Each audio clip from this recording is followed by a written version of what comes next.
ସତ୍ୟ କ୍ରୀଡ଼ା ପକ୍ଷରୁ ଆପଣଙ୍କୁ ସ୍ୱାଗତ। ମହିଳାମାନଙ୍କୁ କ୍ରୀଡ଼ା ପ୍ରତି ଆକୃଷ୍ଟ କରିବା ଲକ୍ଷ୍ୟ ନେଇ ଭାରତ ସରକାରଙ୍କ କ୍ରୀଡ଼ା ବିଭାଗ, ଭାରତୀୟ ଦୌଡ଼କୁଦ ସଂଘ, ଏକ ଭାରତୀୟ ଖେଳ ପ୍ରାଧିକରଣ ମିଳିତ ଉଦ୍ୟମରେ 14 ବର୍ଷ ଓ 16 ବର୍ଷରୁ କମ୍ ବାଳିକାମାନଙ୍କୁ ନେଇ ଦୌଡ଼କୁଦ ପ୍ରତିଯୋଗିତା ସ୍ଥାନୀୟ ପରମିଟ୍ ପଡ଼ିଆରେ ଉଦ୍ଘାଟିତ ହୋଇଯାଇଛି।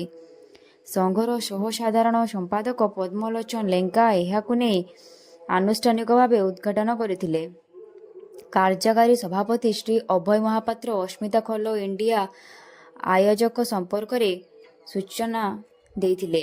ଏହି ପ୍ରତିଯୋଗିତାରେ ମୋଟ 144 ଜଣ ବାଳିକା ଭାଗ ନେଇଥିଲେ। ଏହି ପ୍ରତିଯୋଗିତାରେ କୃତୀ ପ୍ରତିଯୋଗୀମାନଙ୍କୁ କ୍ରୀଡ଼ା ଛାତ୍ରାବାସରେ ରଖାଯାଇ ତାଲିମ ପ୍ରଦାନ କରାଯିବା ସହ ସରକାର ସେମାନଙ୍କର ସମସ୍ତ ଖର୍ଚ୍ଚ ବହନ କରିବେ ବୋଲି ଶ୍ରୀ ମହାପାତ୍ର ସୂଚନା ଦେଇଥିଲେ। ଏହି କାର୍ଯ୍ୟକ୍ରମରେ ଅନ୍ୟମାନଙ୍କ ମଧ୍ୟରେ ଉପସଭାପତି ଜଗଦୀଶ ଚନ୍ଦ୍ର ବେହେରା, ସହ ସମ୍ପାଦକ ବୀରେନ୍ଦ୍ର କୁମାର ସ୍ୱାଇଁ, ସଞ୍ଜୟ କୁମାର ଲେଙ୍କା, ଜନ୍ମେଞ୍ଜୟ ଦେ, ନିମାଇଁ ଚରଣ ରାଉତ, ସୁଜୟ କୁମାର ଆଚାର୍ଯ୍ୟ, ହରେନ ଚନ୍ଦ୍ର ରଣା, ଗୋପାଳ ସେଠୀ,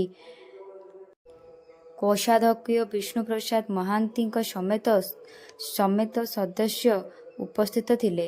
ସେହିପରି ଅପରାହ୍ନରେ ଉଦ୍ଯାପନୀ ସଭାରେ ଅତିରିକ୍ତ ଜିଲ୍ଲାପାଳ ଶ୍ରୀ ସୁଧାକର ନାୟକ, ଜିଲ୍ଲା କ୍ରୀଡ଼ା ଅଧିକାରୀ ପୂର୍ଣ୍ଣଚନ୍ଦ୍ର ଜେନା ପ୍ରମୁଖ ଅତିଥି ଭାବେ ଯୋଗଦେଇ କୃତୀ ପ୍ରତିଯୋଗୀମାନଙ୍କୁ ପୁରସ୍କୃତ କରିଥିଲେ। ଧନ୍ୟବାଦ।